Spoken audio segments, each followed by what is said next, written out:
Sudah. Afriliat Saltra. Desra Lalu. Alvin Andardi Tua. Joshua Krismanulu.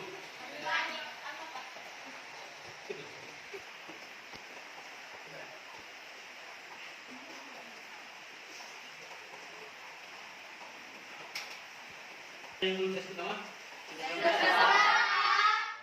Begitu kita coba masuk pada materi kita pada hari ini, yaitu judul kita adalah pelanggaran hak dan pengingkaran kewajiban warga negara.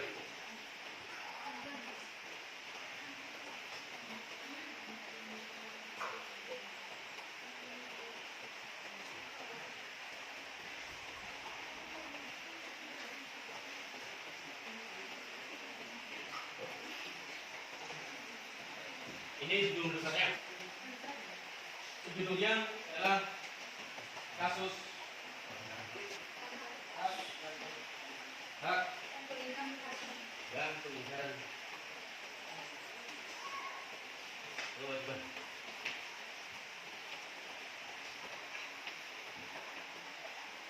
Sedangkan judul materinya yang kecil adalah istilah materinya sebab pelanggaran hak dan pengingkaran kewajiban.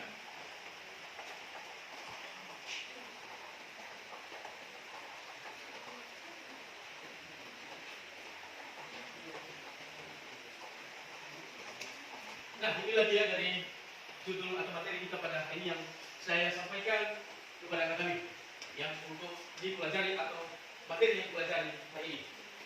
Nah, tentunya dari pengingkaran kewajiban, ya.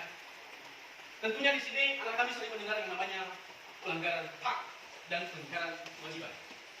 Ya, kenapa saya katakan seperti itu? Sebab dikarenakan adanya suatu aturan atau ketentuan yang telah ditetapkan.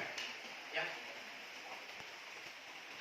Di sini kita tahu bahwa saja dari judul di atas sebab pelanggaran hak dan pengingkaran kewajiban. Tentunya terjadi suatu pelanggaran ini ada sebabnya. Demikian juga pengingkaran kewajiban. Memiliki sikap egois. Rata-rata kita di sini tidak ada yang mengatakan kita memiliki rasa egois. Nah, di situ juga muncul yang namanya suatu pelanggaran karena ada sikap egois. Ya, terjadi yang namanya pelanggaran hak dan pengingkaran kewajiban. Ini yang sering kita dituntut di dalam memiliki sikap egois. Kita sering menuntut hak kita. Ya. Kita sering menuntut hak daripada diri kita sendiri, sehingga kita tidak, ya, memikirkan kewajiban kita yang sebenarnya. Ya. Kita menuntut hak, tetapi kewajiban kita tidak perlu penuhi. Ya. Yang kedua, sebab pelanggaran hak dan pengingkaran kewajiban. Yang kedua adalah tidak toleran. Tidak toleran. Nah, di sini kita sering terjadi, ya. Kita bisa memahami daripada sikap pelanggaran ini ketika kita tidak hargai orang lain, ya. Kita tidak memberi lain. Nah, di situ juga dengan sendirinya muncul yang dinamakan dengan pelanggaran hak dan pengingkaran kewajiban. Ada kasus pelanggaran hak dan pengingkaran.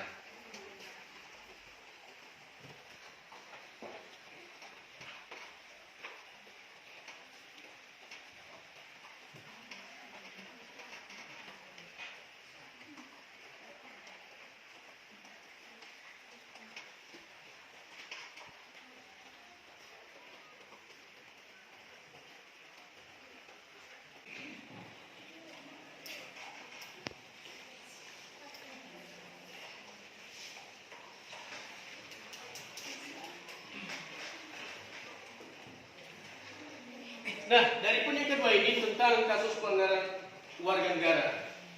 Ini sering kita temui juga atau sering kita jumpai di lingkungan sekolah. Demikian juga di keluarga dan pada umumnya juga di masyarakat sering juga kita temui. Nah, contoh daripada kasus pelanggaran warga negara ini kita ambil contoh daripada di keluarga. Ya, salah satu contoh daripada kasus pelanggaran warga negara ini dari keluarga kita juga sering menemui daripada kasus-kasus pelanggaran. dalam keluarga.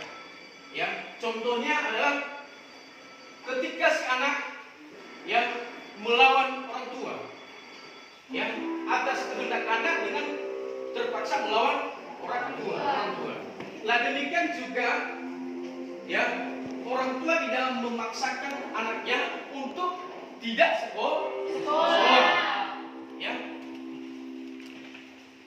anaknya disuruh tidak sekolah, tetapi apa yang dilakukan? Apa yang disuruh? Yang diinginkan diharapkan kepada anaknya disuruh bekerja. Ya, dan itu juga, ya, merupakan salah satu daripada kasus pelanggaran di dalam keluarga.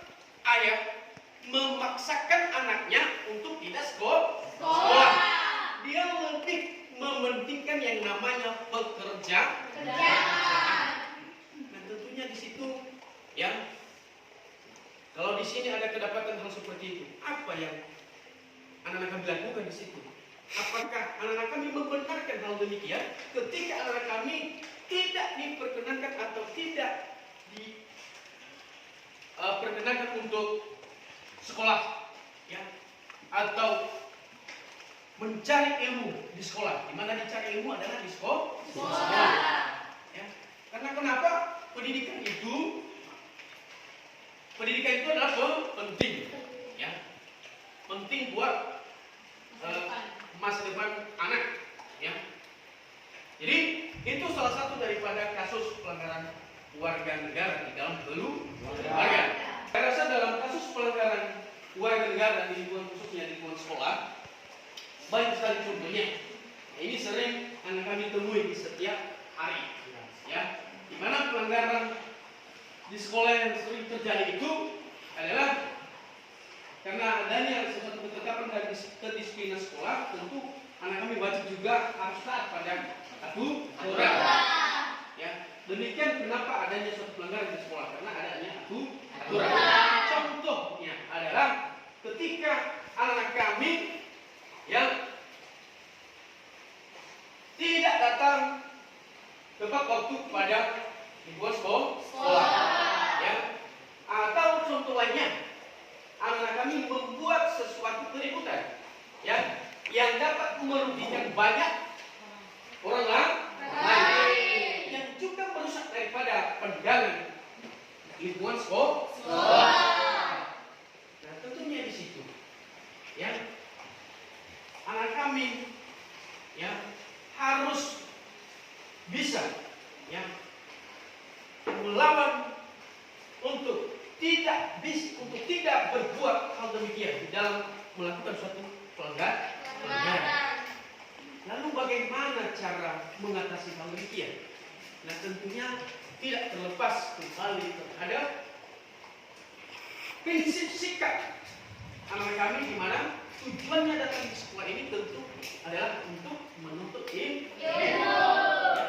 Tidak dengan melakukan hal-hal seperti itu yang dinamakan dengan pelanggaran hak, ya, pelanggaran aturan. Jadi demikianlah dari materi kita pada saat ini. Dan, ya, saya yakin dan percaya masih ada anak-anak kami yang kurang mengerti dan kurang paham daripada materi di atas. Dan sebelumnya saya akhiri, maka saya berikan kesempatan kepada anak-anak kami, ya, barangkali ada yang kurang mengerti, kurang dipahami dari apa yang sudah saya sampaikan, atau bahkan yang sudah saya jelaskan barangkali tadi sudah lewat anak-anak mendengarkannya. Tentunya di sini saya berikan kesempatan untuk dipertanyakan bila ada yang 1-2 orang saja. Ya, siapa namanya? Sebutkan namanya.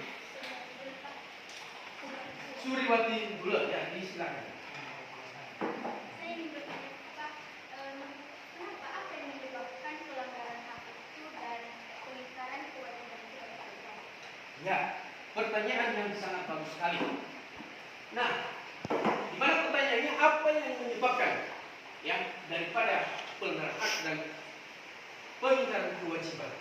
Ya, sesuai yang saya jelaskan tadi, ya, bahwasanya yang menyebabkan daripada pelanggaran dan pengingkaran kewajiban itu, ya, salah satunya adalah karena sikap egois. Salah satunya adalah sikap egois. Karena sikap egois ini sangat mendorong daripada, ya, keinginan, ya, diri sendiri yang memaksakan diri sendiri tidak mementingkan diri orang lain. Yang hanya dia pikirkan adalah kepentingan pribadi. Sehingga muncul yang namanya pelanggaran dan pengingkaran kewajiban itu, ya. Tidak toleran ini adalah tidak memberikan penghargaan kepada orang lain, atau tidak memberikan penghargaan kepada orang lain di saat, ya, ada hal-hal yang orang lain menginginkan, ya, kepada kita, tetapi tidak kita hiraukan. Nah, hal itu juga menimbulkan yang namanya pelanggaran hak, ya, yang mana dituntut di situ, yang dia tuntut adalah haknya, sehingga dia tidak memberikan suatu toleran kepada seseorang. Nah, itu dia daripada penyebab daripada pelanggaran hak dan kewajiban. Bagaimana? Ya, terima kasih. Masih ada lagi? Ya, sebutkan nama berdiri. Ya. Pertanyaan saya, bagaimanakah cara mencegah kasus pelanggaran hak dan pengingkaran kewajiban tersebut? Ya, pertanyaan yang sangat bagus. Bagaimana cara mencegah daripada kasus pelanggaran hak? Nah, di sini kita ketahui dulu bahwasanya munculnya suatu pelanggaran itu tidak terlepas daripada perilaku diri manusia itu sendiri. Dan tentunya cara mencegahnya adalah, ya, kita harus bersikap toleran dan memberikan toleran kepada orang lain. Kemudian kita tidak boleh memiliki sikap egois terhadap orang lain. Kemudian yang ketiga adalah kita harus menggunakan kekuasaan itu dengan baik. Artinya tidak menyalahgunakan daripada kekuasaan, ya. Jadi itu kira-kira dari pertanyaan anak-anak. Bagaimana? Baik, terima kasih. Nah, demikian dari materi kita ini pada hari ini, dan minggu depan kita teruskan. Mudah-mudahan dari materi yang saya sampaikan pada hari ini dapat dipahami dan dimengerti dan bisa minggu depan untuk dipertanyakan bila mana juga ada yang masih kurang mengerti dari materi ini. Baik, demikian, dan sebelum kita mengakhiri, maka ada tugas saya berikan kepada anak kami, ya. Silakan dicatat.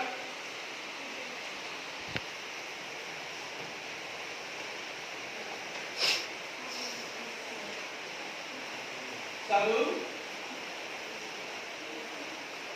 tuliskan faktor-faktor yang menyebabkan terjadinya pelanggaran hak dan pengingkaran kewajiban.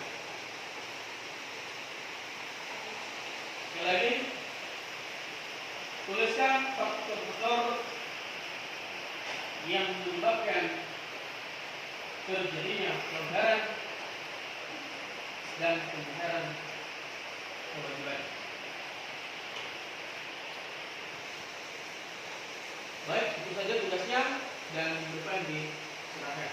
Ya, Pak. Selamat siang.